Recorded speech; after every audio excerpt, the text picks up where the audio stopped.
Hey everybody, and welcome to Unit 2, Chapter 4, Muscular Strength and Endurance.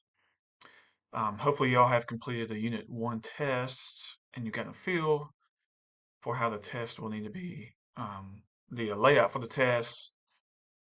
And on average, the test will be about 50-ish questions, give or take. And yeah, so you've got two more tests in the semester.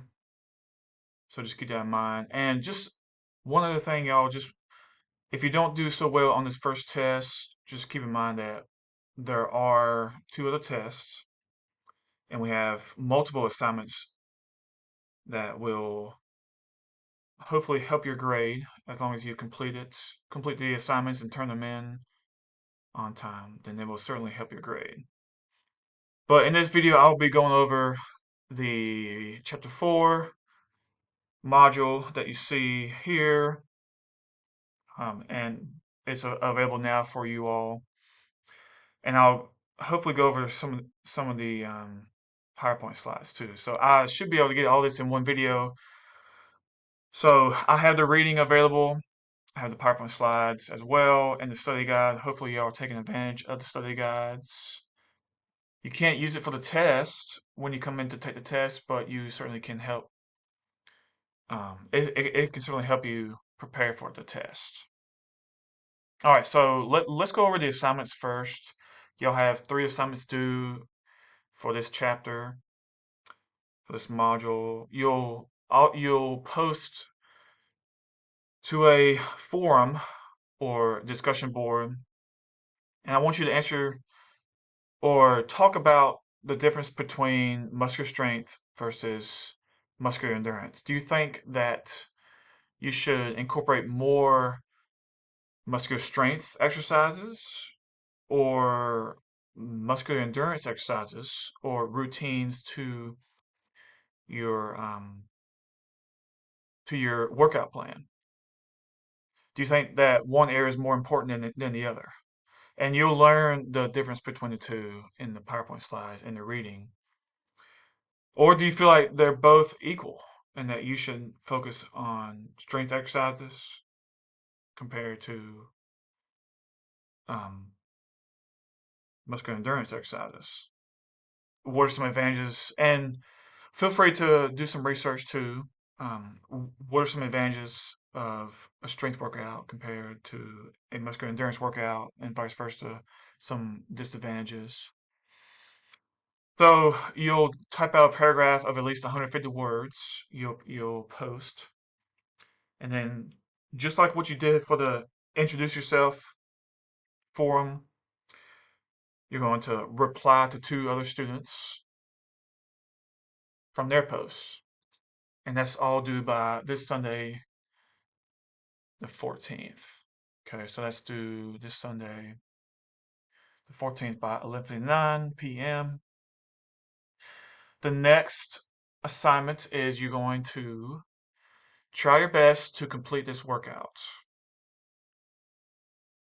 to the best of your ability. It's 30 minutes, full body strength workout. There's no equipment required. If you have a mat, great.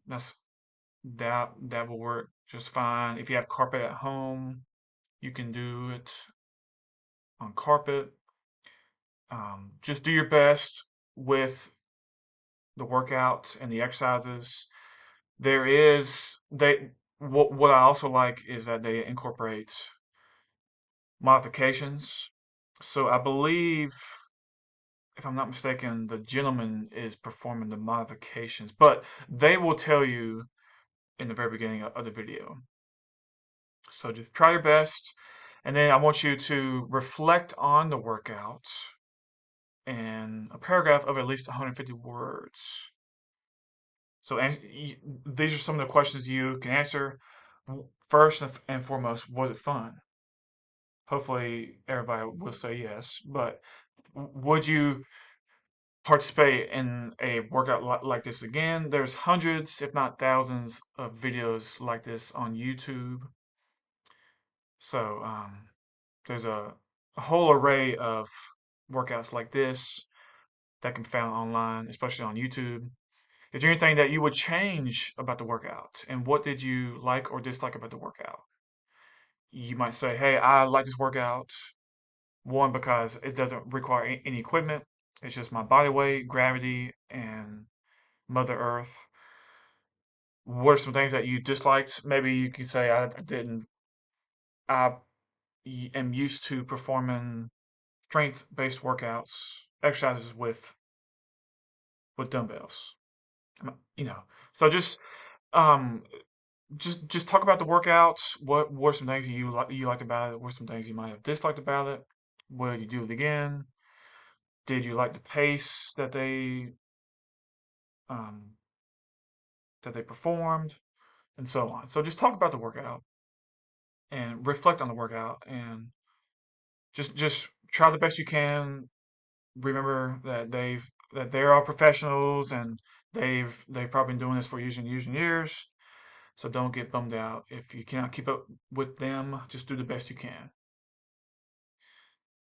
Um, all right, and then your last assignment is you're going to talk about supplements. So in the PowerPoint slides and in the chapter reading, it talks about supplements and not discussing supplements as a whole, but just supplements that they market to boost your athletic performance, your strength, your endurance levels.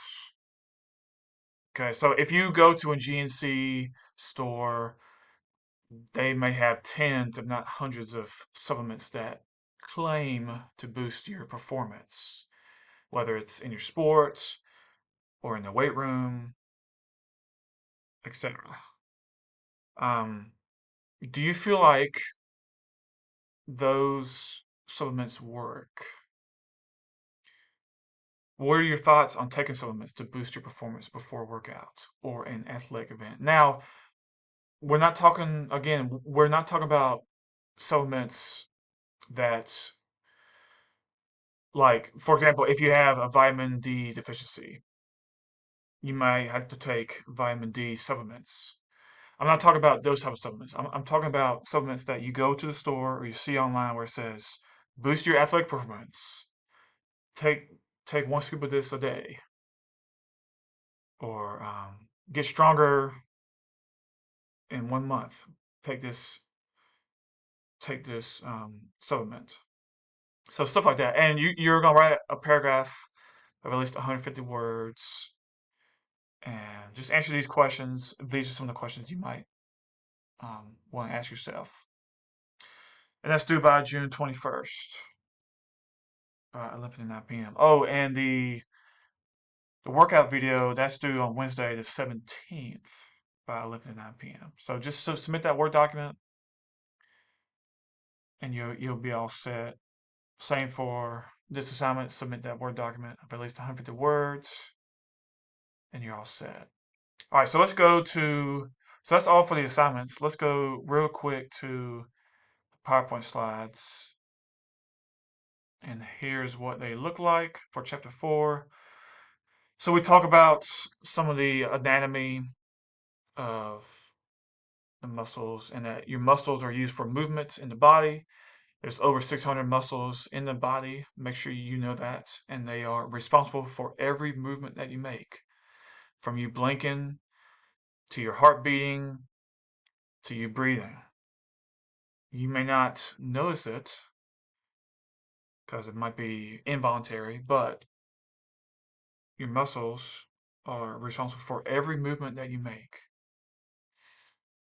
And there's over 600 muscles. And here's where we talk about the difference between muscular strength and muscular endurance. Okay, so make sure you know that the difference between the two. You got, again, some more anatomy. The three different types of muscle tissue. You got cardiac, skeletal, and smooth muscle tissue, and they are found in different locations in the body. And kind of like how you all learned the different blood vessels, different types of blood vessels, you're going to need to know the components of of a skeletal muscle. So skeletal muscles Your bicep is a skeletal muscle. Your biceps are made up of two different parts. You got the long head and short head, and those are skeletal muscles. Your quads, skeletal muscles. Your calves, your gastrocnemius, your soleus muscles. Those are all skeletal muscles.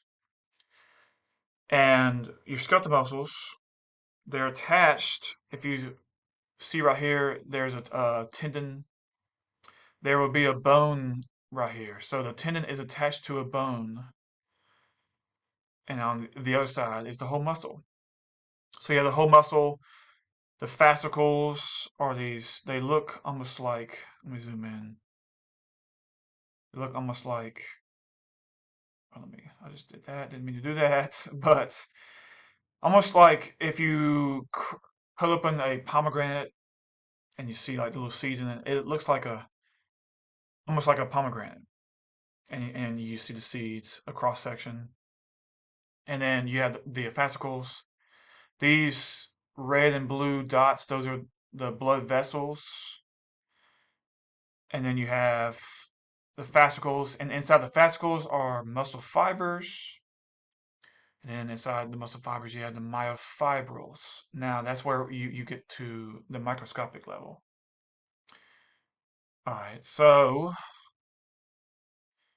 you will need to know, I'll say this, you'll need to know the different components and how to, and be able to label the skeletal muscle. That will be on your test, your Unit 2 test. Here's another image of that. Same thing. You got actin and myosin. If y'all have taken anatomy and physiology or even biology, you've heard about actin and myosin, and they are responsible for the sliding filament theory. Make sure you know what the sliding filament theory is, where the myosin grabs, quote, it doesn't really grab, but there's different chemicals and compounds involved.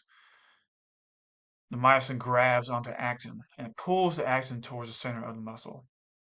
And the sliding filament theory requires ATP for it to occur.